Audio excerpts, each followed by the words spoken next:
This is essentially just so I can hear your responses and ask the questions. Mm. But the main camera is, of course, the one that your secretary has there. Okay, so if we were to look at the concept of Africa Day, this, of course, marks the formation of the Organization of African Unity. And this is an important milestone in Africa's history. But what is the concept of Alkebulan?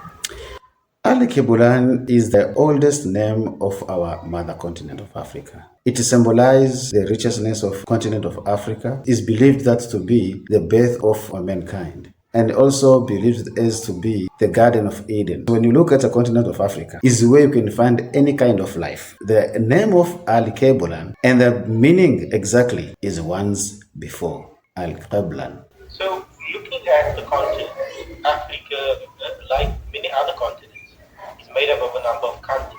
There's many tribes, there's many different types of people that make up this continent.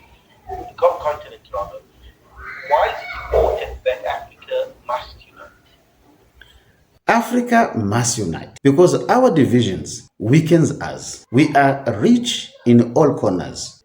Actually, these borders that are here were imposed by some colonial forces. This is what we also have to fight for in order to gain our sovereignty. But some would argue that Africa already was in a state of conflict because you had tribal conflicts, you had different groups that were fighting territory in the early days. So that this is just an excuse that has been used to say that the colonialists are the ones responsible. Also, colonialism has ended in Africa many decades ago. Yet we still see that Africa has struggled to form itself as a unified voice on the international scene.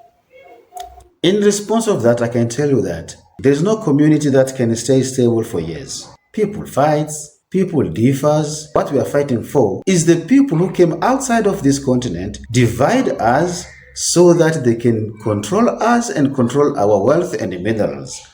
When we were fighting as brothers. And sometimes we could even understand each other. But there is no way we can understand some people who come from far continent, want to rule our lives. They want to rule our education. They want to rule our health.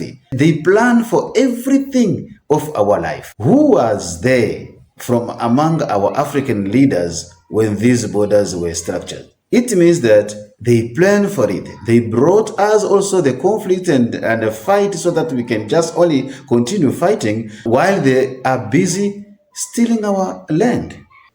So, what did you say is the biggest challenge that the continent faces at the moment?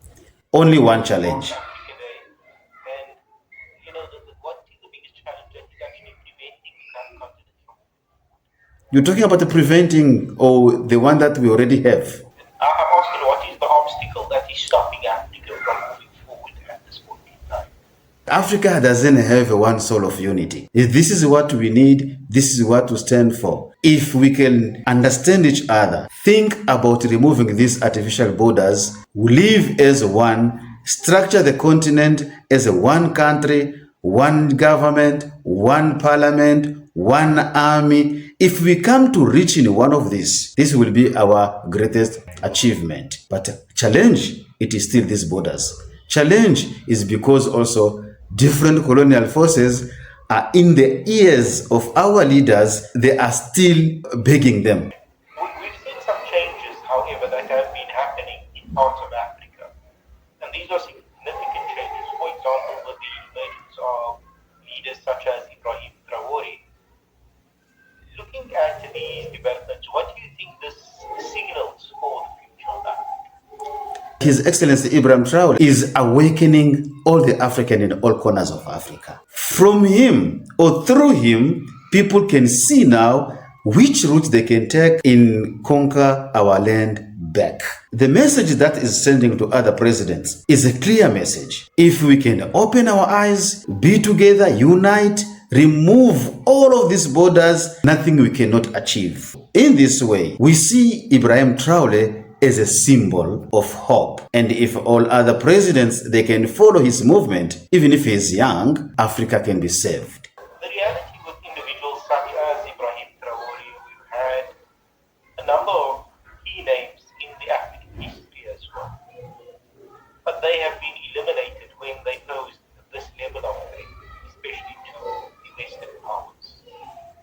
there those type of fears with Ibrahim Traore as well?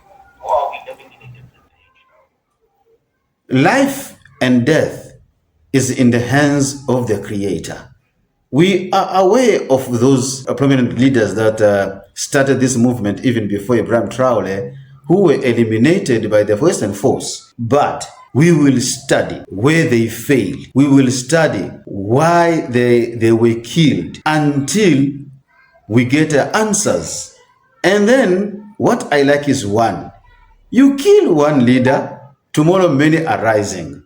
For example, Gaddafi gone, Lumumba Patrice gone, Thomas Sankara gone. Did they achieve also what they want? The more they kill, they are preaching or they are awakening the revolution. Now we've got Ibrahim Traore, which every corner of Africa are watching upon him. And we even now starting calling ourselves the Ibrahim Traore. You kill one, you kill nothing, because this movement will never stop until Africa unite. Again, showing an interest in Africa, not just the traditional West and USA, Europe, but we see, for example, countries like Turkey, we see India, we see China, we see Russia, all showing an interest in Africa. What needs to be done for Africa to ensure that Africans are the ones that benefit from the resources, despite all of this interest from all of these external countries? If Africa cannot unite, we cannot get those answers. First, we have to unite internally. We have to come as one. After that, then we can think now what to do. Because whatever you see, any country that is being developed for now is because those people, they did unite. They are one. We also have to be one. When Africa is trying to unite, it weakens the colonial forces to continue stealing from Africa. The reason why any effort that Africa does, they try to shut it down. They've been attempting to Ibrahim Traore. They've been causing wars in Congo, DRC, and other part of the Africa. They're sending forces to those countries so that they can continue with the war. They're not coming with any solution. So when African leaders will wake up and see that this is all bullshit and nonsense, they will come to their senses, they will sit on a table, and they will start talking about uniting Africa. It's just many of them, they are saving the West, they are saving also their stomach. That's a problem that we still have in the continent of Africa. Yeah, Africa is a very young continent. When we look at the amount of youth that we have here, I know you say that there's a responsibility on the leaders. What responsibility is there on ordinary Africans, like the people of Africa? Because many of the Africans today are actually youth. They're very young. Yes, of course, many of Africa now they are youth, they are very young. And the country that doesn't have a youth, the economy always driven by youth. They are the ones that are on the field. They are the ones that are working. They are the ones that are in the army. They are the ones that are saving the police. So actually we have resources among us. If we use our youth, educate them and train them to liberate Africa, if all the youth of Africa can be trained only for the purpose of liberating Africa, we cannot even take even a month without removing these borders. We can stand on those borders and we can allow people to cross the borders. The problem is the African youth, we also have internal problems that we have to sort out, like maybe multiple parties that are dividing us, or maybe so many things that are, if we can put our mind together and mobilize the youth, the Africa can be saved. As you said, we need those youth to understand root of this movement of Africa. Hashim Khumalo, thank you very much for having spoken to us. Thank you too. I appreciate also, and thank you for your time.